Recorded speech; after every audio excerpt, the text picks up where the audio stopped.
দৃষ্টিপাত। আজিৰ দৃষ্টিপাতত শুনক অপাৰেশ্যন সিন্দুৰত সশস্ত্ৰ বাহিনীৰ সফলতাৰ আঁৰৰ কথা আৰু তিনিওটা বাহিনীত নিযুক্তিৰ সম্ভাৱনা শীৰ্ষক এটি আলোচনাত ভাগ লৈছে নৌবাহিনীৰ অৱসৰপ্ৰাপ্ত কমোডৰ কমলেশ চৌধুৰী আৰু স্থলসেনা বাহিনীৰ অৱসৰপ্ৰাপ্ত ব্ৰিগেডিয়াৰ বলেন্দ্ৰ গোস্বামীয়ে। আলোচনাৰ আঁত ধৰি এয়া ৰাজীৱ লোচন বৰঠাকুৰ। নমস্কাৰ শ্ৰোতাসকল, দৃষ্টিপাতৰ আজি এটা বিশেষ অনুষ্ঠান। আজি এই অনুষ্ঠানত আমি আমন্ত্ৰণ কৰি আনিছো আমাৰ ভাৰতীয় সশস্ত্ৰ বাহিনীৰ দুগৰাকী অৱসৰপ্ৰাপ্ত জ্যেষ্ঠ বিষয়া।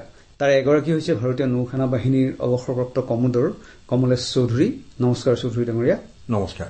আৰু আনগৰাকী হৈছে ভাৰতীয় স্থলসেনা বাহিনীৰ অৱসৰপ্ৰাপ্ত ব্ৰিগেডিয়াৰ বলেন্দ্ৰ গোস্বামী। নমস্কাৰ। আপোনাকো আদৰণি জনাইছো অনুষ্ঠানলৈ। আমি অপাৰেশ্যন সিন্দুৰ সম্পৰ্কত বহু কথা পাতিছো। ব্ৰিগেডিয়াৰ গোস্বামী ডাঙৰীয়াৰ হয়তো আমি টেলিফোন যোগে সংযোগ হৈছিলো, কিন্তু আজি আমি ষ্টুডিঅ'ত তেখেতক পাইছো।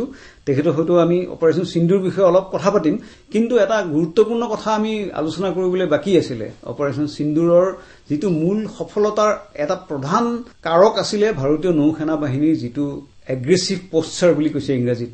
সেই কথাটো আমি ভালকে এজন অৱসৰপ্ৰাপ্ত জ্যেষ্ঠ নৌসেনা বাহিনীৰ বিষয়া হিচাপে কমোডৰ চৌধুৰীৰ পৰা আমি জানিব বিচাৰিম। আপুনি প্ৰথমে কওক, অপাৰেশ্যন সিন্দুৰৰ সফলতাৰ আঁৰত নৌসেনা বাহিনীৰ গুৰুত্ব কিমান আছিল?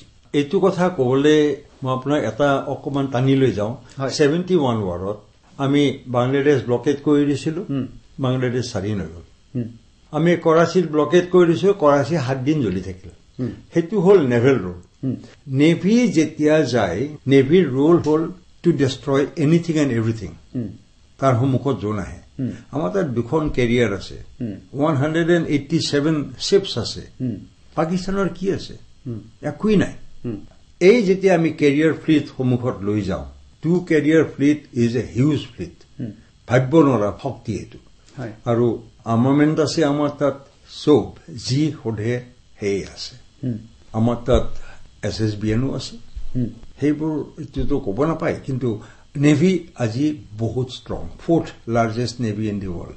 এতিয়া আমাৰ ৰোল কি আছিল? হয়, এই কথাটো আমাৰ শ্ৰোতাসকলক আপুনি অলপমান আজি যদি বুজাই কয়। আমাৰ ৰোল আছিল এটা বহুত মহত্বপূৰ্ণ ৰোল আছিলে। আমাক কৈছিলে যে মানে be ready to take part at any moment of time. আমাৰ গোটেই জাহাজবোৰ অলমষ্ট কৰাচী আৰু গাৰ্ডাৰ পৰ্ট এনচাৰ্কল কৰি পেলাইছিল। সিহঁতৰ টেৰিটৰিয়েল ৱাটাৰত নোযোৱাকে বাহিৰত থাকি পেলাই আমি অলমষ্ট ব্লকেট আমি ডিক্লেয়াৰ কৰা নাই। আমি কি ডিক্লেয়াৰ কৰিলো, এটা ফায়াৰিং জোন খুলি দিলো। তাৰমানে আমি তাতে ট্ৰায়েল ফায়াৰিং কৰিম, তাতে আমি মিছাইল ফায়াৰ কৰিলো। যেতিয়া মিছাইল ফায়াৰ কৰিলো, ইণ্টাৰনেশ্যনেল যিবোৰ জাহাজ মাৰ্চেণ্ট নেভি সিহঁতে অহা বন্ধ হৈ গল। সিহঁতে ডাইভাৰ্ট হৈ গল, কাৰণ পৰি যাব। পাকিস্তান নেভি কৰাচীত সোমাই গল, পিছুৱাই গল। কাৰণ উপায় নাই। আমি অলৰেডি হেৰি কৰি দিলো। আপুনি যে শুনিছিলে, আমাৰ নেভেল এডমিৰেল এজনে কৈ দিছিলে, by tomorrow morning breakfast Pakistan navy will be annihilated. Pakistan নেভিৰে কালি ৰাতিপুৱা ব্ৰেকফাষ্টৰ আগতে ধ্বংস হৈ যাব। আমাক যদি চুইও দিয়ে, লগে লগে পাকিস্তান নেভি ভিতৰত সোমাই গল। আমি তাতে ৰখি আছো। আমাৰ এইম এচিভ হৈ গল। আমাৰ এইম আছিলে সিহঁতৰ ছাপ্লাই লাইনটো বন্ধ কৰি দিবলৈ। সাগৰেদি ছাপ্লাই লাইন বন্ধ হৈ গল। হয়, আৰু এটা কথা, আপুনি ব্ৰিগেডিয়াৰ গোস্বামীয়ে আপুনি আমাক যেতিয়া টেলিফোন যোগে সংযোগ হৈছিল আমাৰ আগৰ এটা অনুষ্ঠানত, তেতিয়া আপুনি কৈছিল যে এই যিটো কমোডৰ চৌধুৰীয়ে যিটো কথা কলে যে আমি ছাপ্লাই লাইনটো আমি ইণ্টাৰনেশ্যনেলি আমি বন্ধ কৰি দিব পাৰিলো, তাত এটা কথা ওলাইছিল যে আপুনিও অলপ উল্লেখ কৰিছিল যে তুৰস্কৰ পৰা কিছু সামগ্ৰী লৈ পেলাই জাহাজ অহা কথা আছিল। তেওঁলোকে এই যিটো আমাৰ নৌসেনা বাহিনীৰ যিটো আমি যিটো ব্যৱস্থা ললো, তাৰ পৰা সেই জাহাজখন আহিব নোৱাৰিলে উভতি গুচি গল। মই জনামতে সিহঁত আহিছিলেই। সিহঁতে কৰাচীত হাৰবাৰ কৰিবৰ কাৰণে আহিছিল, কিন্তু যেতিয়া আমাৰ এই গোটেই বৃহৎ এটা নেভেল ফৰ্চটো দেখিলে চিল কৰি থকা, আৰু সেইটো দেখি তেওঁলোকে দূৰৰ পৰাই, কাৰণ সিহঁতো নেভিৰ মানুহ, সিহঁতে সেইটো বুজি পায় যে কোন কিবা এখন জাহাজ অস্ত্ৰ পাতি লৈ আহা আৰু এই তেখেতে যিমানখিনি কলে সেই গোটেইবিলাকে 2খন তাতে এয়াৰক্ৰাফ্ট কেৰিয়াৰ তাতে গৈ ব্লকেট দিয়া, তেতিয়া তাৰ ভিতৰত সোমাই জানো কিবা লাভ আছে? ধ্বংস হৈ যাব। গতিকে তেওঁলোকে নিজক নিজে তাৰ পৰা আঁতৰি গৈ লুকাই থাকিল কিছু সময়লৈকে, তাৰপিছত ঘূৰি গৈছিল। মানে কথাটো কি হল, জাহাজ যিখন আহিছিলে সিহঁতে যে দেখিছিলে আমি ৱাৰ পশ্চাৰ কৰি আছো, যদি সিহঁতেও নাজানে পাকিস্তান এটা টেম্পাৰমেণ্টেল কাণ্ট্ৰি, কিবা লাগি গলে আমিতো তাতে সন্মুখত জি এছ চবৰে সেইকাৰণে আপুনি চাওক কোনো ইণ্টাৰনেশ্যনেল নেভি অহা নাই 71 ৱাৰত 7 ফ্লিট আহিছিলে আমেৰিকান ৰাছিয়ান আহিছিলে বহুত জাহাজ আছিলে এইবাৰতো কোনো অহা নাই আমাৰ পাৱাৰ এতিয়া বহুত 71 যুদ্ধৰ সময়ত সেই যুদ্ধৰ যিটো আমি বহুত শিকিলো নহয় নে আমি মিলিটাৰীলি সামৰিকভাৱে আমি বহুত শিকিলো তাৰ পিছৰ পৰাই হয়তো আমাৰ কিছু নীৰৱে কিছু কাম আমাৰ কৰা হল খুব দেখুৱাই পেলাইতো নকৰে এইবিলাক কাম ডেভেলপমেন্ট বিলাক এইবিলাক কৰা হল আৰু এই ক্ষেত্ৰত আমি দেখিলো এয়াৰ ফোৰ্সও বহু কাম কৰিলে আৰ্মিৰ যিবিলাক আমাৰ এয়াৰ ডিফেন্স সিস্টেম আছিলে সেইবিলাকো বহুত কাম কৰিলে আৰু নেভিয়েটো সেইখিনি কাম একো আচলতে প্ৰত্যক্ষভাৱে একো নকৰাকেই বহুত কাম এচিভ হৈ গল এতিয়া আমি ইয়াৰ বাবে সদায় মোদী সাহেবক ধন্যবাদ দিব লাগিব হয় তেখেতে কাণ্ট্ৰিৰ ইমেজে বদলাই দিলে ইণ্টাৰনেশ্যনেল ফৰামত হয় তেখেতে আত্মনিৰ্ভৰ যে কৰালে হয় এতিয়া আমাৰ নেভিৰ প্ৰায় 70 to 80% ইণ্ডিজিনিয়াছ হয় আমাৰ ৰেডাৰ ইণ্ডিজিনিয়াছ আমাৰ সোনাৰ ইণ্ডিজিনিয়াছ আমাৰ ব্ৰহ্মছ মিছাইল ইণ্ডিজিনিয়াছ অগ্নি ইণ্ডিজিনিয়াছ হয় সিহঁতৰ পৰা আনি পেলাই আমি ৰিভাৰ্ছ টেকনলজি কৰি পেলাই আমাৰ নিজৰ ইকুইপমেণ্ট সোমোৱাই made it even better BrahMos এটা উদাহৰণ যিটো ব্ৰহ্মছ আজি ইণ্টাৰনেশ্যনেল হেৰিত ফৰামতো আচৰিত হৈছে কোনেও ভবা নাছিল ইণ্ডিয়াত ইমানখিনি এক্সপাৰ্টিজ আছে যে এখন টাউনৰ মাজত এটা ঘৰত পিন পইণ্ট সেইটো দি সোমোৱাই দিব মিছাইল হয় ইটছ এন এচিভমেণ্ট আৰু পাকিস্তানৰো এইটো উদ্দেশ্যই আছিলে তেওঁলোকে সন্ত্ৰাসবাদীৰ ঘাটিবিলাক হয় এটা মছজিদৰ পিছফালে নহলে এখন স্কুলৰ পিছফালে এনেকুৱাত কৰি পেলাই তেওঁলোকে ৰাখিছিল আপুনি সদায় চাওক সন্ত্ৰাসবাদী বা এক্সট্ৰিমিষ্ট সদায় ৰিলিজিয়াছ হেৰিটোত ছাপোৰ্ট লয় কাৰণ সেইটোত মাৰা টান মানুহৰ ৰেপুটেশ্যন এটা হ'ব পাৰে স্কুলত যায় হস্পিটেলত যায় এতিয়া ইজৰাইলিক চাওক সিহঁতে হস্পিটেল মাৰি দিছে কাৰণ হস্পিটেলত পেচেণ্ট নাই কিন্তু সব হেৰিবোৰ এক্সট্ৰিমিষ্টবোৰ আছিলে কিন্তু এটা কথা মই দুইগৰাকীক সুধিছো এই যিটো আমাৰ এয়াৰ ডিফেন্স সিস্টেমৰ কথাটো ক'লে যে ইজৰাইলৰ যিটো আইৰন ডমৰ কথা কৈছিল আমাৰ যিটো এয়াৰ ডিফেন্স যিটো কম্বাইন যিটো এয়াৰ ডিফেন্স আৰু যিটো বহু ক্ষেত্ৰত আপোনালোকে উল্লেখ কৰিছে যে আমাৰ যিখন প্ৰেছ কনফাৰেন্স হৈছিলে তিনিওগৰাকী ডিজিএমৰ তাতে গোটেইখিনি কথা কোৱা হৈছে আৰু তাত উল্লেখ কৰা হৈছে যে আমাৰ যিটো পুৰণা সিস্টেম আছিলে বহু পুৰণি সেই পুৰণা সিস্টেমও আমাক ইন্টিগ্ৰেটেড কৰি পেলাই বহু কাম কৰিলে সেইটো হ'ল L-70 হয় L-70 আছিলে মেনুৱেল গান এটা আমাৰ জাহাজবোৰতো আছিলে আমি সেইবোৰ অবসলিউট কৰি দিলো L-70 ইন্টিগ্ৰেট কৰি পেলাই মাল্টি বেৰেল L-70 বনাই দিলে হয় L-70 শোল্ডাৰ লঞ্চ মিছাইল ইগলাৰ যিটো এতিয়া হেৰিটো হৈছে ষ্ট্ৰেলা আছিল তাৰপিছত ইগলা আহিল আমাৰ নেভিত তেওঁলোকৰ একেটাই ভাৰ্চন আৰ্মিত আছে সেই গোটেইখিনিয়ে আৰু আমাৰ S-400 আছে গোটেইখিনি আকাশ আমাৰ নিজৰ আছে এটা আমাকো দম বনাই দিলে তিনিখন খালি আমি ইজৰাইলতকেও আমি শক্তিশালী আমি ডিফেন্স সিস্টেম কৰিব পাৰিলো কম্পেয়াৰ কৰিব নাপায় তথাপি কম্পেয়াৰ কৰিব নাপায় কাৰণ কেনেকে সিহঁতৰ হ'ল কেনেকে আমাৰ হ'ল সাৰ্কামস্টান্সিয়েলো হয় কিন্তু এতিয়া কথা হ'ল সিহঁতৰ 600খন ড্ৰোন আহিছিলে খালি তিনিখনে আমাৰ এয়াৰফিল্ডত অলপ ডেমেজ ইনচিগনিফিকেণ্ট বহুত কম কিন্তু সেইটো মাৰাৰ কাৰণে আমি ৰিটেলিয়েশ্যন দিলো আমি পুৰা সিহঁতৰ নেক্সট টু দি হেডকোৱাৰ্টাৰ মাৰি দিলো হয় আপুনি কিবা এটা ক'ব খুজিছে এইটো তাৰমানে এই যে আপুনি এয়াৰ ডিফেন্সৰ কথাটো সুধিছে এইটো এটা এয়াৰ ডিফেন্স আগতে কি আছিল এটা সিংগল ইকুইপমেণ্টটো বেলেগে ৰাডাৰ বেলেগে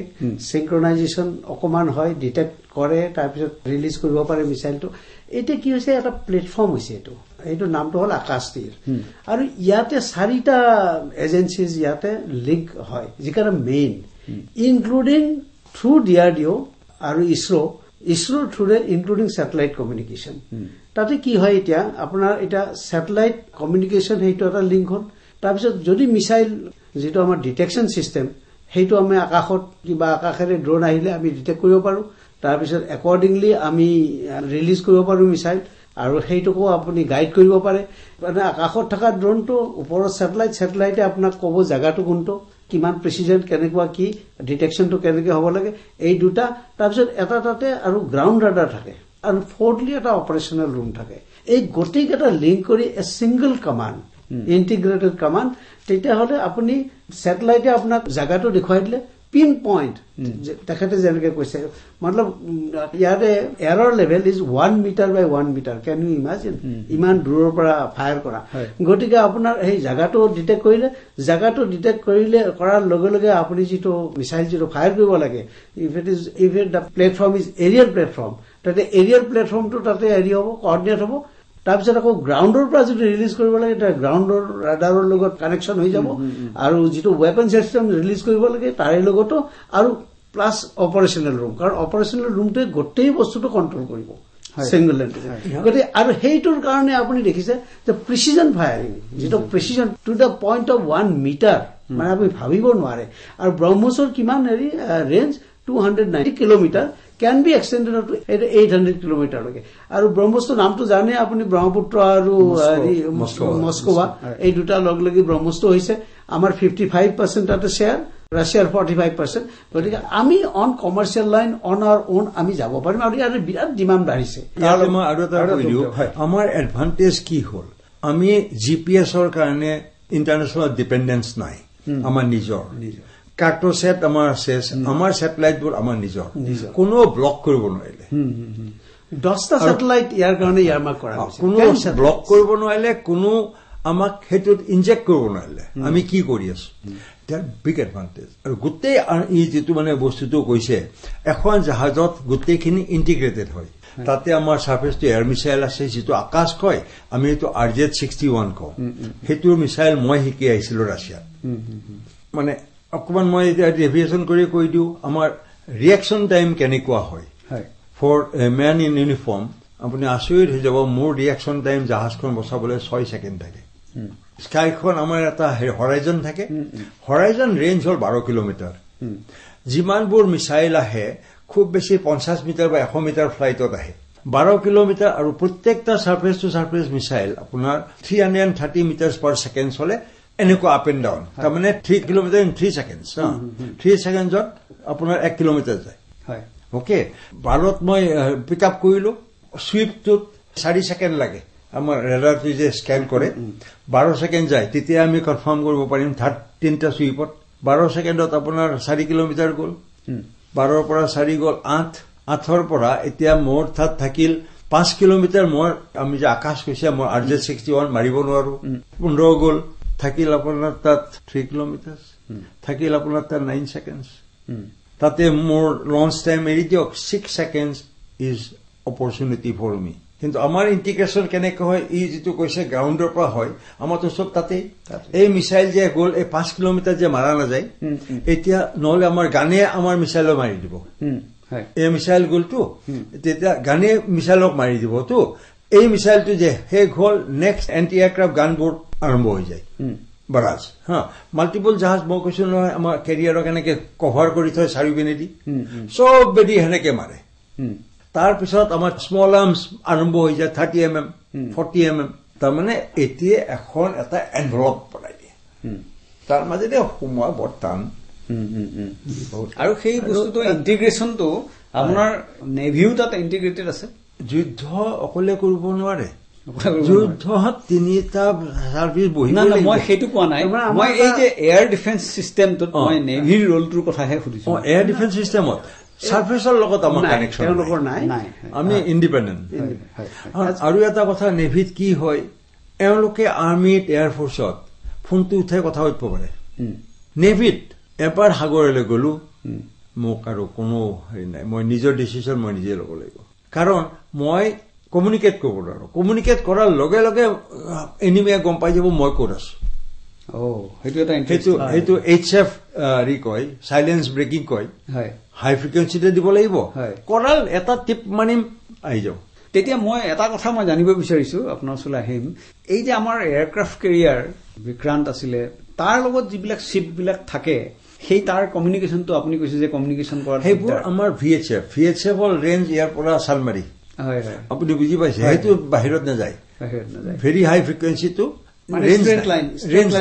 লাইন অফ কমিউনিকেশ্যন মানে গম পোৱাৰ উপায় নাই সেইটো অলপ মাদাৰশ্বিপ বা সেইটোও বন্ধ কৰি দিওঁ আমি যদি অলপমান থ্ৰেট পাওঁ তেতিয়া খালি লাইট বাঢ়ো এই আলফা ব্ৰাভো চাৰ্লি ডেল্টা পুৰণা চিষ্টেম একদম পুৰণা সেই টাইম টেষ্টেড চিষ্টেম তাৰপিছত আমি হেৰি কৰো ৰিলে কৰো মেছেজ ক্লিয়াৰ ব্ৰহ্মছৰ কথা ক'ব খুজিছিলো ব্ৰহ্মছটো হৈছে ক্ৰুজ মিছাইল তাৰমানে ব্ৰহ্মছত যেতিয়া ফায়াৰ কৰি 300 মিটাৰলৈ যায় তাৰপিছত যেতিয়া মানে এপ্ৰ'চ কৰে টাৰ্গেট তেতিয়া নামি only 10 metres above the ground আৰু 10 মিটাৰ্ছ এবাভ দ্য গ্ৰাউণ্ড যেতিয়া যায় that is called cruise missile তেতিয়া মানে কোনো ৰাডাৰে ধৰিব নোৱাৰে কাৰণ ক্লাটাৰ হৈ যায় মই যিটো কৈছো 12 কিলোমিটাৰ মানে ক্লাটাৰ এইকাৰণে হৈ যায় একজেক্টলি ৱেৰ ইজ দ্য লোকেশ্যন কোনো ক'ব নোৱাৰে আৰু ডেট ইজ দ্য ৰিজন কি ক্ৰুজ মিছাইলবিলাক ৰাডাৰৰ বাহিৰত গোটেই ৰাডাৰটো ক্লাটাৰ হৈ যাব আৰু আমাৰ ব্ৰহ্মছ মিছাইলটোৰ আৰু এটা কাৰণ কি আমি তিনিটা যিটো আমাৰ বাহিনী তিনিটা বাহিনীয়ে ইউজ কৰিব পাৰে নেভিৰ কাৰণে বেলেগে আছে গ্ৰাউণ্ডৰ কাৰণে বেলেগে আছে আৰু এয়াৰফৰ্চৰ same BrahMos with a different platform সিহঁতে সেইটো মডিফাই কৰিব লাগিব এয়াৰক্ৰাফ্টখন Sukhoi 30 এতিয়া এই প্লেটফৰ্ম বনাইছে আৰু তাৰ পৰা কেনেকে কাৰণ ফায়াৰিং কৰিবৰ সময়তো এটা জাৰ্ক কৰিব লাগিব সেই জাৰ্কটো এবজৰ্ব কৰিব খুব মানে হেভিটো গোটেই এইটো আমাৰ already we have done it তাৰমানে ইমান আমি কিবা এটা আমি মানে হেৰি কৰিছো ৰেডি হৈ আছো আৰু ফৰ অল দিছ কণ্টিনজেন্সি না এতিয়া এখন আমাৰ উৰাজাহাজৰ বিষয়ে বহুত চৰ্চা হ'ল অপাৰেশ্যন সিন্দুৰতো আহিলে এখন হ'ল আমি এইমাত্ৰ যিখনৰ কথা ক'লো Sukhoi MK-30 আৰু আন হ'ল ৰাফেল এই ৰাফেলৰ এতিয়া ইমানেই তাৰ কাৰ্যকৰীতা হৈছে যে সেই সময়তে ওলাইছে যে ভাৰতে ইণ্ডিয়ান নেভিও আৰু ৰাফেলৰ অৰ্ডাৰ আমি অলৰেডি ফ্ৰান্সক আমি প্লেচ কৰিছো এই ৰাফেল অহাৰ পিছত ভাৰতীয় নৌবাহিনী আৰু কিমান শক্তিশালী হৈ উঠিব বুলি আপুনি ভাবে আজি এজ ইট ইজ ভাৰতীয় নৌবাহিনী বহুত ষ্ট্ৰং ৰাফেল যদি মই 30খন মোৰ এয়াৰক্ৰাফ্ট কেৰিয়াৰত থৈ দিওঁ আপুনি এপ্ৰ'চটো ভাবি চাওকচোন কিমান হ'ব প্ৰত্যেকখন ৰাফেলে যদি 30 মিছাইলছ লৈ যায় বা গোটেইখিনিয়ে প্লাছ আমাৰ নিজৰ ছাৰ্ফেচৰ মিছাইলছ বেৰাজ যিটো মানে পৰিব আমাৰ যে এডমিৰেলটোৱে যে কৈছে কালি ৰাতিপুৱা ব্ৰেকফাষ্টৰ আগত কৰাচী নাথাকে পাকিস্তান নেভি এনিহিলেট হৈ যাব সেইকাৰণে কৈছিলে কাৰণ এনেকুৱা বেৰাজ এটা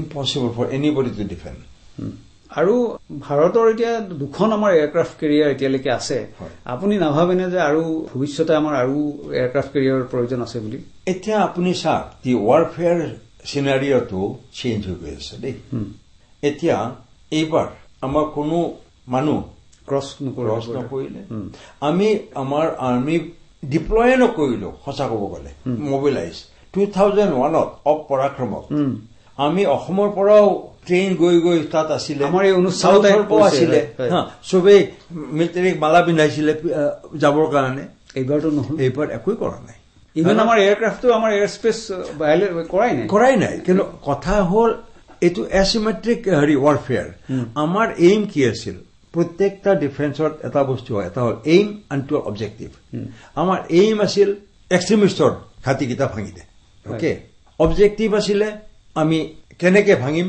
আৰু কেনেকে অকুপাই কৰিব পাৰিম সেইটো যেতিয়া কৰিলো যেতিয়া আমি ক্ৰছ নকৰাকে আমি আমাৰ ড্ৰোন আমাৰ ৰাফেল ওপৰলৈ যায় উইদাউট ক্ৰছিং মিছাইল মাৰিলে ব্ৰহ্মছ আৰু ক'ৰবাৰ পৰা মাৰিছে মই ইয়াতে আপোনাক নকওঁ ক'ৰ পৰা মাৰিছে আৰু আল্টিমেটলি এইম এচিভ হৈ গ'ল এতিয়া পাকিস্তানে বিগেষ্ট মিষ্টেক কৰি পেলালে নেক্সট দিনাখন যে আমাক এটেক কৰিলে তাতে এটা মিছাইল মই তাকে অলপমান ফ'ল' কৰি আছিলো আমাৰ কোনোবা এখন এয়াৰপৰ্টত যদি মিছাইল এটা সিহঁতক নপৰিলে হয় অলপ ডেমেজ নকৰিলে হয় ৱৰ্ল্ডে আমাক ক'লে হয় আপোনালোকক মাৰিব অহা নাছিলে যে পৰিলে আমাৰ ৰিটেলিয়েটৰী একশ্যনটো আমাৰ একেবাৰে আৰু এতিয়া ৱৰ্ল্ডে গম পাইছে India will not keep quiet now you try will retaliate এইটো অকল মই পাকিস্তানৰ কথা কোৱা নাই চব কাণ্ট্ৰি কি ভাই আমি এতিয়া আগৰ নিচিনাকে বাতি এটা লৈ পেলাই ঘূৰি ফুৰা নাই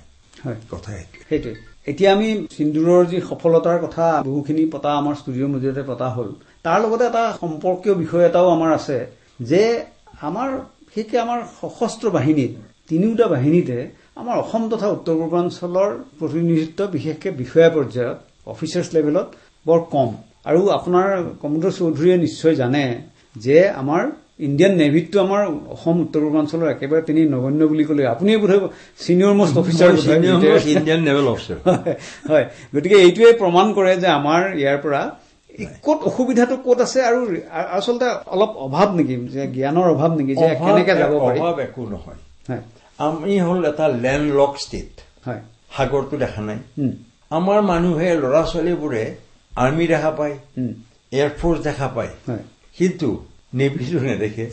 সিহঁতে ভাবে ব্ৰহ্মপুত্ৰ যে চলি থাকে সেই ফেৰী কেইখন এই নেভি এনেকুৱা হ'ব, সেইকাৰণে ইম্প্ৰেছ নহয়। এটা কথা সেইটো। আনটো হ'ল আমাৰ নেভেল ৰিক্ৰুটমেণ্ট চেণ্টাৰ নাই অসমত।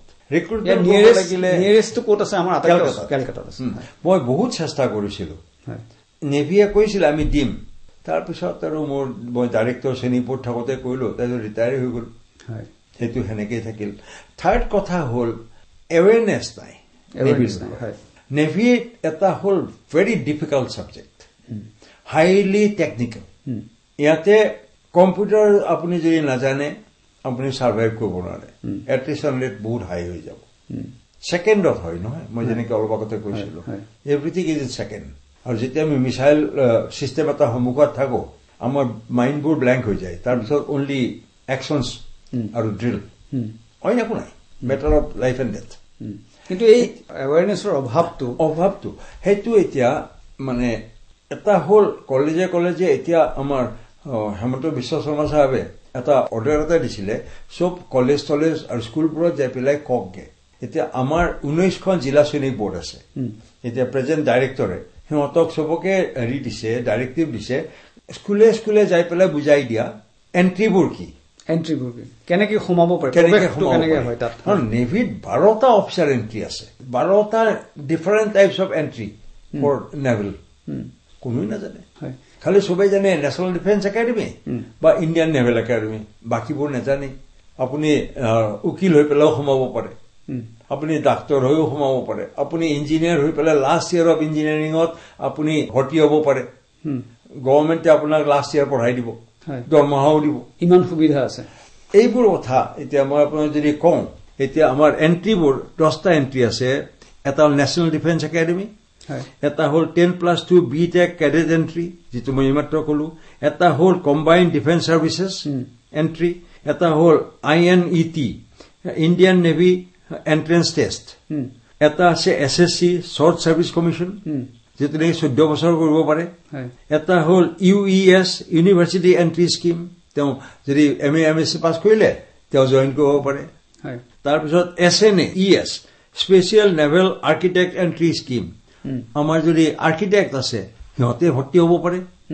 NCC স্পেচিয়েল এণ্ট্ৰি, যোনে নেকি C চাৰ্টিফিকেট পায় সি অট'মেটিক কমিশ্যন পায়। এটা এক্সাম দিব লাগে জাজ এডভকেট জেনেৰেল, আমাৰ উকিলবোৰে সোমাব পাৰে। SSC মই ক'লোৱেই আৰু পাৰ্মানেণ্ট কমিশ্যন, মেডিকেল।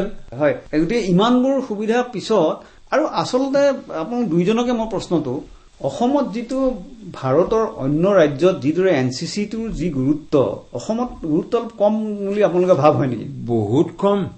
আপোনাৰ এইটো চাওক, আজি সৈনিক স্কুল গোৱালপাৰা আজি ছেকেণ্ডখনো আমাক এপ্ৰুভ কৰিছে। মেজৰিটি ষ্টুডেণ্ট, কিছু segment of students of Bihari বা বাহিৰৰ। আমাৰ অসমীয়া ল'ৰা ছোৱালী এতিয়া নাযায়, অসমীয়া ল'ৰা নাযায় আজিকালি। নাযায় মানে অকণমান ফিজৰো প্ৰব্লেম আছে, ফিজ ইজ ভেৰি হেভি। আমাৰ গাঁৱত ইমান ভাল পঢ়া শুনা কৰা ল'ৰা আছে, কিন্তু সেই পইচা ক'ৰ পৰা দিব ইমান টকা? এতিয়া আমাৰ এক্স ছাৰ্ভিচমেনৰ যদি ল'ৰা ছোৱালীয়ে পঢ়ে, এতিয়া আমাক আমাৰ আৰ্ম ফৰ্চেছ ফ্লেগ ডেৰ পৰা 30,000 টকাকে দিয়ে। এতিয়া সেই গাঁৱৰ ল'ৰা ছোৱালীটোক কোনে দিব? এইটো কথা মই কৈছিলো এবাৰ। গভৰ্ণমেণ্টে এইটো যদি অকণমান ছাবচিডি দিব পাৰে, অসম চৰকাৰো পাৰে, অসম চৰকাৰে দিব লাগে, একদম দিব লাগে। যদি আমাক একেই তাৰমানে আমি যেতিয়া পঢ়িছিলো তেতিয়া আমাৰ এই যে ফাইনেন্সিয়েল যিটো এটা কনষ্ট্ৰেইণ্ট আহি গ'ল, এইটো আমাৰ নাছিল। গতিকে মই এজন খুব মিডিয়কাৰ ফেমিলিৰ হেৰি, মই হয়তো যাব নোৱাৰিলো হয় যদি আজি এই বাৰ্ডেনটো থাকিল হয়, কিন্তু মই যাব পাৰিছো। গতিকে সেই তেতিয়াৰ পৰিৱেশ আৰু এতিয়া পৰিৱেশ বহুত হ'ল। তেতিয়া এইটো মানে বাহিৰৰ ষ্টেটলৈকে খোলা নাছিল ইয়াৰে ভেকেঞ্চিবিলাক, এতিয়া গোটেই চাৰিওফালে অল ইণ্ডিয়া বেচিছত হৈ গ'ল। এতিয়া অল ইণ্ডিয়া বেচিছত হোৱাৰ লগে লগে গোটেই এটা যিটো এটা ইউনিটি এটা থাকে, সেইটো আপুনি যিমানে ট্ৰাই কৰে সেইটো নাহে। আমাৰ মাজত এটা যি এটা ইউনিটি আছিল, আমি সৈনিক স্কুলৰ ল'ৰা বুলি ক'লে পাগল, মানে তেওঁ সৈনিক স্কুলৰ, সেই এটা ইউনিটি এটা আমি নিজক নিজেই ডাঙৰ হৈছিলো। তেওঁ মোক শিকাই, মই মানে মোৰ তলৰবিলাকক শিকাওঁ, তেনেকুৱাকে আমি হেৰি কৰিছিলো, নলেজ আমি এক্সচেঞ্জ কৰিছিলো।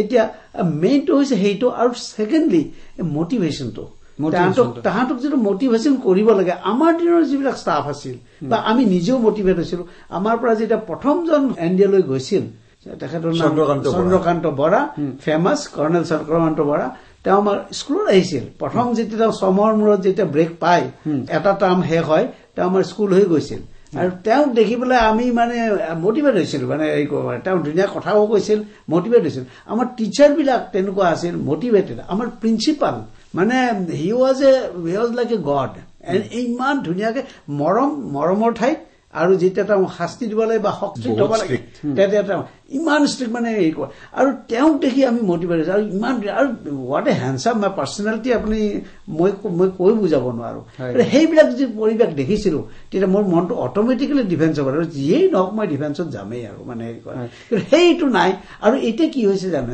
আপুনি বাহিৰৰ সেইখন দেখিছে পইচাৰ মানে কেনেকুৱা আপুনি এটা সাধাৰণ এটা হেৰি মানুহ কিন্তু আপোনাৰ কেইটা বিল্ডিং গুৱাহাটীত কেইখন গাড়ী কেনেকে হলি মানে কিন্তু আমাৰ ল'ৰা ছোৱালীয়ে দেখি সেইফালে অকমান এট্ৰাকশ্যন আহি যায় বোলে মইনো ইয়াতে কিয় যাওঁ তাতো মোৰ ইমান ট্ৰেইনিং কষ্ট ইমান মই ফ্ৰণ্টল কৰিব লাগিব ইমান দৌৰিব লাগিব ইমান মাৰ খাব লাগিব সেইবিলাক এৰি মই যদি সহজ ৰাস্তাৰে ইমান পইচা ঘটিব পাৰো মোক কিয় লাগে কিন্তু এটা যে ষ্টেটাছ আৰু ডিগনিটি এই বস্তুটো আমাৰ বুজি পোৱা হোৱা নাই যিদিনা দেশপ্ৰেম সেইটো একো পইচাৰে কিনিব কোনোবাই কৈছিল নহয় আৰু আটাইতকৈ ডাঙৰ কথাটো এজনে কৈছিল যে if you want to be rich then don't join defence services but if you want to live a rich life then defense services is the only life where you can have a rich life. Now the difference between the rich life and being rich, etu buji pabo lage. Honor and respect.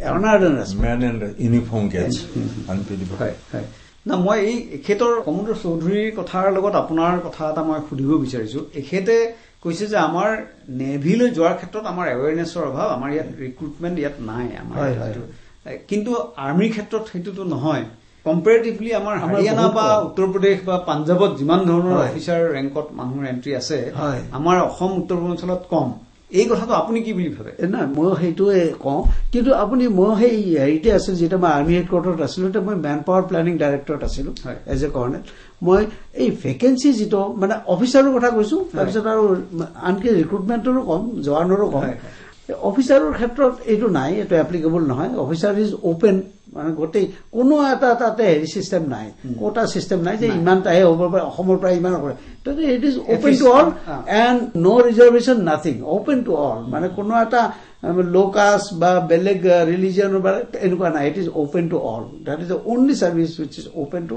Everybody কিন্তু যেতিয়া জোৱানলৈ আহোঁ আমি জোৱান it is as per our regiment আৰু as per our population it is a pro rata basis based on the population aru based on the regiment like Punjab is a small state kintu Punjab regiment ase Sikh regiment ase ei bilak to thakiboi lagibo Sikhlai ase gotike hei bilakot to hiator kasto manu hobo lagibo so that means the automatically the quota increases kyo karon hiator himan battalion okol hei kastor manue sufficiently ase tamar Sikhor bere beleg jabo no Assam regiment Assam ba Naga ba amar jeto tribal area amare gotei north east town lok jabo pare as far as the recruitment of man concerned etu iman problem nai kintu officer rate of ma apna already kolu ei je apni motivation or kotha kore ei motivation to eitur obhav ase motivation to kiyo na aru eta kotha jikhini আপোনালোকৰ ধৰক সৈনিক স্কুলৰ পৰা NDA লে গল jikhini graduate level entrance আছে CDS বা ইয়াত আছে এইটোত যাব নোৱাৰাৰ কি কাৰণ আছে ইচ্ছা নাই সেই মোটিভেশনৰ কথা আকৌ আহিব ইচ্ছা নাই আপুনি আৰু ইঞ্জিনিয়াৰ ইমান চাকৰি নাই বুলি কয় এতিয়া অথচ ইমান ধুনীয়া অপৰচুনিটি মানে আপোনালোকৰ যে মই এইটো ক'ব খুজিছো ওচেন অফ অপৰচুনিটি বুলি কয় নেভিৰ একদম মানে কথা লাইনটো আপোনালোকৰ নেভিৰ পৰা আজি ধৰি লওক সেলৰ ৰিটায়াৰ হৈ আহে নহয় আমি নকওঁ মই নেভিৰ পৰা গোটেই কোম্পানীবোৰ ৰখি থাকে ৰিক্ৰুটমেণ্টৰ সিহঁতে ৰিটায়াৰ কেতিয়া হ'ব গেটখনৰ পৰা বাহিৰ ওলাই তাক এপইণ্টমেণ্ট লেটাৰ দিয়ে লৈ গ'লা কাৰণ ইমান হাইলি ট্ৰেইনড হয় এইবোৰ দেখা পায়ো কিন্তু আমাৰ যিটো অফিচাৰ চাংক আছে সিহঁতে ভাবে নাই গাঁওপুৰা আমি বুজি পাইছে আমি হ'ল নৰ্থ ইষ্টৰ গাঁওপুৰা নাই দে ক'তনো ইমান কষ্ট কৰিম কথা সেইটোৱে এই কথাটো নাই তাৰ বাহিৰেও ধৰক আজিকালি যথেষ্ট সুবিধাও আছে ফাইনেন্সিয়েলো যথেষ্ট ভাল বহুত দৰমহা আজিকালি ভেৰি হেণ্ডচাম ৰিটায়াৰমেণ্টৰ পেঞ্চনে দেখোন 1 লাখ 1.5 লাখ টকা হয় গতিকে সেইফালৰ পৰা একো এটা। কিন্তু কথাটো হ'ল কি, এই যে আপুনি মই এতিয়া ধৰক আমি 2 লাখৰ ওচৰা-ওচৰি পাওঁ মোৰ পেঞ্চনটো, কিন্তু বাহিৰতো ভাবিব বোলে মোৰতো ইমান হ'ব পাৰে, সেইটো কম্পেয়াৰ কৰে। চিভিলিয়ানৰ ক্ষেত্ৰত ইমান পেঞ্চন নাই, পেঞ্চন নাই, কষ্টটো ভয় কৰে দিয়ক, কষ্টটো ভয় কৰে, কষ্ট। তাৰপিছত আকৌ এই ফেমিলিৰ পৰাও কৈ দিয়ে, family then risk to your life, ফেমিলিৰ পৰা কেতিয়াবা নহয় কেতিয়াবাতো আহিবই। মানে এনেকুৱা এটা পৰিৱেশত কেতিয়াবা আমি বিশেষকে আমাৰ আৰ্মি তেখেতসকলো আছে, চিপৰ কিবা এটা প্ৰব্লেম হলে এইটো ডাঙৰ ৰিস্ক।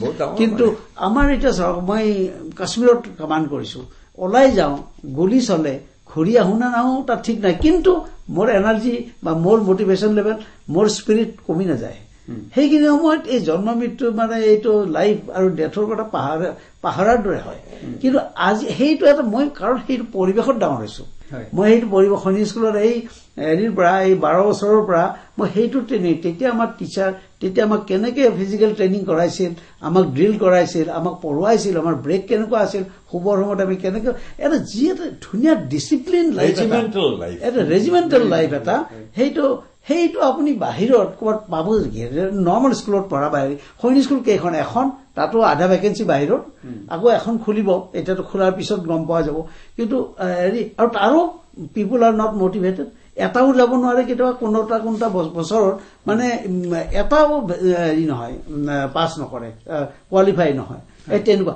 আমাৰ দিনত 12টা 13টা 14টা 17টা 18টা 22টা তেওঁলোকৰ প্ৰেচিডেণ্টৰ মেডেলটো 1 নম্বৰৰ কাৰণে নাপালো। আৰু এটা কথা কি হ'ল, সৈনিক স্কুল গোৱালপাৰাখন যেতিয়া বনালে, লোকেশ্যনটো বহুত এফেক্ট কৰিছে, হয়, মানে বহুত কিবা কম্পালচনত চাগে তাতে বনালে। এখন এনেকুৱা স্কুল যদি আউটস্কাৰ্ট অফ গুৱাহাটী হল হয়, আউটস্কাৰ্ট অফ যোৰহাট হল হয়, এখন টাউনশ্বিপ লাগে, কোনো টিচাৰ, ভাল টিচাৰবোৰ মটিভেটেড নহয় সেই জংঘলত থাকিবলৈ। হয়, এই কথাটো আচলতে তেতিয়াতো আচলতে যিকোনো ভূমি আবণ্টনটো অসম চৰকাৰেই কৰে, সেই সময়ত আমাৰ চৰকাৰৰ এইটো এটা আচলতে অলপ যদি দূৰদৃষ্টি যদি থাকিলহেঁতেন তেতিয়াহ'লে আৰু এটা কথা ক'ব খুজিছো ইয়াৰ আগতে, যে আমাৰ যিটো UPSC পৰীক্ষাটো আমাৰ ল'ৰাও ভাল হ'ব লাগিব, মটিভেশ্যন অকল এইটোৱে নহয়, ভাল হ'ব। এইটো UPSC পৰীক্ষাটো পাছ কৰি services selection board, it is a rare thing. মানে আনকি পিপুল হাভ মানে তাতে ফেইল কৰি IAS পাইছে, তাতে ফেইল কৰি ডাঙৰ ডাঙৰ অফিচাৰ হৈছে, কিন্তু তাত মানে তাৰ কোৱালিটি বিলাক যিবিলাক চাৰ্ভিচেছ চিলেকশ্যন বৰ্ড, ফিজিকেল হওক বা আপোনাৰ মেণ্টেল হওক আৰু আপোনাৰ সাইকোলজি হওক, এই গোটেই বস্তুটো আমাৰ 5 দিনৰ পৰীক্ষা ইনক্লুডিং ইণ্টাৰভিউ, ডিবেট, আপুনি মানে ভাবিব নোৱাৰে কি কিমানটা তাত সেই 5 দিনৰ কিমান ইভেন্টছ পাছ কৰিব লাগে। Mentally you have to be very sharp, আপুনি ফাঁকি দিব নোৱাৰে এছএছবিত এইটো নহয় যে পইচা দিছে আৰু সি পাই যাব, সেইটো প্ৰশ্নই নুঠে। আপোনাৰ তাতে টেষ্ট হয়, আপুনি গতিকে সেইটো লেভেলত যাবৰ কাৰণে আপুনি হি হেজ টু বি গ্ৰুমড, এনে এদিনতে নহয়। IAS ল'ব পাৰে, কিন্তু army is a different qualification all together. এইটো মানে যিটো pride of uniform, only man in uniform understand না, সেইটো কথাই। এতিয়া ধৰক আকৌ আমি অকণমান আকৌ ৰিক্ৰুটমেণ্টৰ ফালৰ পৰা আকৌ আমি অলপ আঁতৰি গৈ যে ভাৰতীয় সেনাবাহিনীৰ এটা, আমি উদাহৰণস্বৰূপে পাকিস্তানৰ কথা কওঁ, পাকিস্তানৰ সেনাবাহিনীয়ে নকৰা কাম নাই। তেওঁলোকৰ অফিচাৰবিলাকে ডাঙৰ ডাঙৰ বিজনেছমেন বুলি কয় তেওঁলোকৰ, যে ৰিটায়াৰমেণ্টৰ পিছত তেওঁলোক ইমানেই টকা গোটায় তেওঁলোকে যে পাকিস্তানত নাথাকে, তেওঁলোক ইউৰোপত আমেৰিকাত হেৰি কৰে, তেওঁলোকে কিবা শ্বিপিং বিজনেছ কৰে, কিবা মিট বিজনেছ কৰে, কিবা কিবি কনষ্ট্ৰাকশ্যন বিজনেছ কৰে, ৰিয়েল ইষ্টেটৰ বিজনেছ পাকিস্তান আৰ্মিয়ে কৰে। আৰু আমাৰ আপোনালোকে প্ৰমাণ, আপোনালোকে বহুত ৰিটায়াৰ কৰি আহি আপোনালোকে এজন নৰ্মেল সাধাৰণ জীৱন যাপন কৰিছে, আৰু তাতকে চুপিৰিয়ৰ জেনেৰেল হৈও তেওঁ নৰ্মেল লাইফ, যিটো লেভেল আমি এতিয়া আছো, যিটো লাইফ আমি ইয়াতকে হেপিনেছ নাই কি আছে। আমি এতিয়া মই বলিনক যদি লগ পাওঁ, আমি সাৱতি মই দেখিলো এতিয়া। আৰু মই শ্ৰোতাসকলক কৈ থৈ দিওঁ, এই আমাৰ দুইজন সৈনিক স্কুলৰ তেওঁলোকৰ ৰোল নম্বৰ 11 আছিলে, তেওঁৰ ৰোল নম্বৰ ছেম হাউচ। মই কিন্তু মই ব্ৰিগেডিয়াৰ বলেন্দ্ৰ গোস্বামীক মই কোৱা নাই যে আমাৰ আনজন আমাৰ অতিথি আজি কমলেশ চৌধুৰী, দুইজন দেখি আহি পেলাই মোৰ কক্ষত আহি পেলাই দুইজনে, যিটো মই দেখিলো ইমান আনন্দিত হল দুইজনে বহুত দিনৰ মূৰত লগাই, তুমি আহিবা বুলি মই জনা নাছিলো, এনেকুৱা কৰিবা, আপুনি আহিব বুলি মই জনা নাছিলো। সঁচাকে এইটো এটা আমাৰ বণ্ডিং, এইটো আচলতে ইউনিফৰ্ম। হয় হয় হয়। আৰু এই যে যিটো আপোনালোকৰ এই যিয়ে শিকালে জীৱনত আপোনালোকক এই যে ইউনিফৰ্ম লাইফটোৱে আপোনাক কি শিকালে পৰৱৰ্তী কালত? ভাল মানুহ হ'বলৈ, দেশ প্ৰেম, and look after your children. আপুনি আৰু এটা কাম কৰিছিলে কমোডৰ চৌধুৰী, আপুনি আমাৰ যিখন দীঘলী পুখুৰী পাৰৰ যিখন আপোনাৰ পাৰ্ক কৰিছিলে ডিফেন্স, হয় সেইখনৰ বিষয়ে অলপ কওক। আপুনি কি আপোনাৰ আইডিয়া আছিল, কিমান দূৰ ফল ৱাৰ মেমৰিয়েল? হয়, মই ডাইৰেক্টৰ সৈনিক বোৰ্ড হৈ আহিলো 2009ত। মই অহা নাছিলো, মোৰ আৰু 3 বছৰ চাকৰি আছিল। আমাৰ অনাৰেবল তৰুণ গগৈ চাহাবে এদিন ধৰি পেলাই দিল্লীত, আপুনি আহক। মই বোলো আহিম দিয়ক ছাৰ, ৰিজাইন দিওঁ। ৰিজাইন দিয়ক, ডাইৰেক্টৰ বনাই দিলে। তেতিয়া মই বেকগ্ৰাউণ্ডটো চালো, প্ৰায় 25 বছৰমান আগৰ পৰা এই ৱাৰ মেমৰিয়েলৰ কাৰণে কষ্ট কৰি আছে, কোনো নিদিয়ে। মানে জাগাটো ঠিক হোৱা নাছিল? নহয়, নিদিয়ে, মাটি নিদিয়ে, মাটি চুইটেবল নহয়। তাৰপিছত কিবা কাৰণে CM চাহাব, তাৰপিছত গভৰ্ণৰ চাহাব চবেই মই ভালকে কাম কৰাৰ কাৰণে নেকি অকমান এপ্ৰচেবল হৈ গল চিফ ছেক্ৰেটাৰীৰ লগত। তাৰপিছত মই প্ৰজেক্ট কৰিলো, বোলো আপোনালোকে মাটি দিয়ক। ইউনিভাৰ্চিটিয়ে মাটি দিলে সেই তাতে পাহাৰখনৰ ওপৰত। মই বোলো এনেকে নহয়, ৱাৰ মেমৰিয়েল হ'ব লাগিব এটা জাগাত। একচুৱেলি চব কাণ্ট্ৰিতে চাব, ৱাৰ মেমৰিয়েলটো এটা চিটিৰ ভিতৰত হয়। কাৰণ যেতিয়াই আপোনাৰ গাড়ীখন বা আপুনি খোজকাঢ়ি যায়, এবাৰ যদি চাই আমাৰ অমৰ জোৱানটোক এটা চেলুট, আপুনি এবাৰতো ভাবে এয়া আমাৰ মাৰ্টিয়াৰ্ছবোৰৰ আত্মা, শ্বহীদসকলৰ এটা চেলুট। তাৰপিছত এবাৰ মই বনাব গলো এই মাটিটুকুৰ, এইটুকুৰ মাটি পালো। তেতিয়া এইখিনি মাটিত কিমান বেয়া, কিমান যে হৰিবল কাম চলি আছিল। তাতে পুৰণি জাহাজ এখন বেকা হৈ পৰি আছিলে, আৰু তাতে গধূলি তাত ড্ৰাগছ আৰু মদ আৰু তাতে GMCৰ গোটেই ডাম্পাৰবোৰ আৰু তাতে চব বেয়া কাম তাতে হৈছিল। সেইখন যেতিয়া দিলে, মই বোলো এইখন ভাল কৰি দিম। তেতিয়া আমাৰ এটা ছেগমেণ্ট অফ আমাৰ নাগৰিকে অপ'জ কৰিলে। আমি বনোৱা আৰম্ভ হৈ যোৱাৰ পিছত তাৰপিছত আমাক CM চাহাবে ক'লে এইটো বন্ধ কৰি দিয়া, নাগৰিক সমাজৰ আপত্তি হৈছে। মই কলো বোলো ছাৰ আমি পাৰ্কখন বনাই দিওঁ। বোলে পাৰ্ক বনোৱা। পাৰ্ক বনাব আৰম্ভ কৰি টেংকখন আহিল আৰু এয়াৰক্ৰাফ্ট আহিল। আমাৰ এগেইনষ্টে কেছ দিলে, আমাৰ এগেইনষ্টে ধৰ্ণা কৰিলে, মোৰ এগেইনষ্টে পাৰ্চনেলি হেৰি দি দিলে, কণ্টেম্প্ট অফ কোৰ্ট দি দিলে। চবখিনি মিলিটাৰী মানুহ মোৰ মাৰিবলৈ এক্সট্ৰিমিষ্টো আহিলে। আছিলো ফৌজি, কাম কৰিব দিছে। মই কলো ছাৰ মই এটা ডাইৰেক্টৰ, মই বন্ধ কৰিবলৈ কোন? আপুনি বন্ধ কৰিব লাগে CM চাহাবৰ তাত যাওক, চিফ ছেক্ৰেটাৰী তাত যাওক। মোক বন্ধ কৰিব, মই গুচি যাম। তেতিয়াহ'লে আৰু কোনোবা এটা ডাইৰেক্টৰ বহাই দিব। তাৰপিছত এই যিটো বনালো, আজি আপুনি চাওক, ওৱান অফ দি বেষ্ট হয়। আৰু গুৱাহাটীত আহি পেলাই মানুহে যদি পৰ্যটক আহে, এইটো এটা পৰ্যটকৰ আকৰ্ষণৰ এটা টুৰিষ্ট এট্ৰেকশ্যন। হয়, খুব ভাল কাম কৰিলে আপোনালোকে। আৰু মই ৰাজগড়ত যে আছে সৈনিক ভৱন, এনেকুৱা 7টা সৈনিক ভৱন বনালো গোটেই অসমত। হয়, আপোনাৰ এইটো হয় খুব ভাল হেৰি। আৰু ব্ৰিগেডিয়াৰ গোস্বামী, আপোনাৰো খুব ধুনীয়াকে আপুনি এটা গুৱাহাটী ইউনিভাৰ্চিটি পাৰ হৈ আপুনি খুব ধুনীয়াকে আপুনি তাত আছে, সামাজিক বিভিন্ন কামত আপুনি জড়িত হৈ আছে। ময়ো এই 6 গাঁৱত এটা কমিউনিটি হল বনালো। মই তেতিয়া মিছামাৰীত ষ্টেচন কমাণ্ডাৰ, মিছামাৰী কমাণ্ডাৰ হৈ আছিলো। আৰু এই ৰেডাৰ্ছ ডিভিজনত ইয়াতে ৰঙিয়াৰ ওচৰত, তাতে মই কৰ্ণেল এডম, তেতিয়া মানে এইটো মোৰ আণ্ডাৰত আছিল। আৰু গোটেই এডমিনিষ্ট্ৰেশ্যন এণ্ড লজিষ্টিক্স গোটেইখিনি মই চাইছিলো। তেতিয়া আহি থাকোঁতে কিছুমান এই কাউণ্টাৰ ইনচাৰ্জেঞ্চিৰ কাৰণে আমাক MI ফাণ্ড কিছুমান দিয়ে, just to win the heart and mind of the people. মই আৰু ধুনীয়া কমিউনিটি হল এটা বনাইলো। খুব ডাঙৰ কমিউনিটি হল এটা আছিল তাতে, সেইটো ৰেন'ভেশ্যন কৰি ধুনীয়াকে বনালো। প্ৰায় 40 লাখ মান লাগিছে অন ৰেন'ভেশ্যন। তাৰপিছত মই এখন স্কুল বনাই দিলো।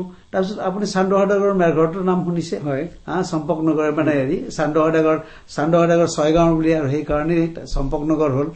সেইবিলাক বস্তু তাতে আছে। সেইবিলাকক মই গোটেই এটা আৰ্কিটেকচাৰেল লৈছে, যিটো বনোৱা নাছিল। মই সেই গোটেই মেৰঘৰটো গোটেই ধুনীয়াকে বনালো।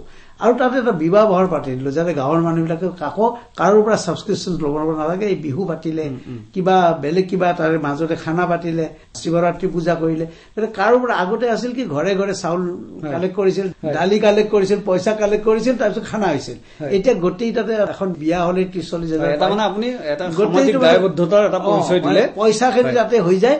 আৰু স্কুল কৰিলো, এইটো কৰিলো, কমিউনিটি হলটো কৰিলো গতিকে এনেকে গোটেইখিনি এটা বৰ ডাঙৰ হেৰি কৰিলো প্ৰায় অলমষ্ট এবাউট 80-90 লাখ মান খৰচ হৈছে তাতে আপোনালোকৰ দুইজনকে আজি বহু কথা আপোনালোকৰ সামৰিক জীৱনৰ বহু কথা কলে আৰু তাৰপিছত অৱসৰৰ পিছতো যে আপোনালোক যে সম্পূৰ্ণ কৰ্মত হৈ আছে এক্টিভ হৈ আছে সেই তাৰ বিষয়ে আমি গম পালো আৰু আমি বহু কথা জানিলো অপাৰেশ্যন সিন্দুৰ আৰু তাৰপিছত আমাৰ সামৰিক বাহিনীত সশস্ত্ৰ বাহিনীত কিদৰে আমাৰ নতুন যুৱকসকল আজিকালি যুৱতীও যাব পাৰে সেই সকলো যাতে কেনেকে যাব পাৰে কি অচেন অফ অপৰচুনিটি কিদৰে আছে আলোচনা কৰিলো দুইজন বিষয়াকে আমি পুনৰবাৰ ধন্যবাদ জনাইছো 74 year old 74 year old still going strong still young yes 74 is young হয় গতিকে বৰ ভাল লাগিলে আপোনালোক আজি অহাৰ কাৰণে আমাৰ শ্ৰোতাসকলো নিশ্চয় আপোনালোকক লগ পাই ভাল পালে পুনৰবাৰ ধন্যবাদ বহুত ধন্যবাদ ভাল লাগিল আপোনালোকে মাতিলে হয় ধন্যবাদ থ্যাংক ইউ সো মাচ ইমান পৰে আপোনালোকে অপাৰেশ্যন সিন্দুৰত সশস্ত্ৰ বাহিনীৰ সফলতাৰ আঁৰৰ কথা আৰু তিনিওটা বাহিনীত নিযুক্তিৰ সম্ভাৱনা শীৰ্ষক আলোচনাটি শুনিলে ইয়াত ভাগ ললে নৌবাহিনীৰ অৱসৰপ্ৰাপ্ত কমোডৰ কমলেশ চৌধুৰী আৰু স্থল সেনা বাহিনীৰ অৱসৰপ্ৰাপ্ত ব্ৰিগেডিয়াৰ বলেন্দ্ৰ গোস্বামীয়ে আলোচনাৰ আঁত ধৰিলে আকাশবাণী গুৱাহাটী কেন্দ্ৰৰ বাতৰি বিভাগৰ মুৰব্বী ৰাজীৱ লোচন বৰঠাকুৰে অপূৰ্ব মালিৰ সহযোগত এই অনুষ্ঠানটো প্ৰযোজনা কৰিলে ৰাজীৱ লোচন বৰঠাকুৰে